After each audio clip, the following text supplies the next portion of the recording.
Depuis près de 70 ans, elle incarnait la lutte pour les droits de l'homme en Russie. Lyudmila Alexeyeva naît en Crimée soviétique dans une famille communiste convaincue. Dès la fin des années 50, elle commence pourtant à organiser des réunions de dissidents chez elle. Son militantisme lui coûtera plusieurs interrogatoires du KGB et son emploi de scientifique. Elle quitte l'URSS en 1977 pour se réfugier aux États-Unis et revient en 1993 lors de l'arrivée au pouvoir de Boris Eltsine. Elle continue encore de s'opposer aux dirigeants de la nouvelle fédération de Russie, celle qui confie avoir pleuré à la mort de Staline avant d'apprendre ses crimes, avertit régulièrement ses contemporains. Je me souviens bien de la période de Staline. J'avais 25 ans quand Staline est mort. J'étais une adulte.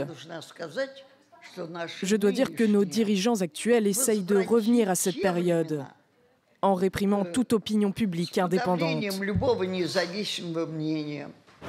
Prenant parti pour les opposants emprisonnés comme Sergueï Magnitsky, Mikhail Khodorkovsky ou encore contre l'annexion de la Crimée, elle reçoit le prix Sakharov en 2009. Ces dernières années, elle restera en apparence respectée par le Kremlin. Vladimir Poutine avait rencontré plusieurs fois la militante. L'an dernier, il l'avait même décorée pour ses succès en matière de droits de l'homme.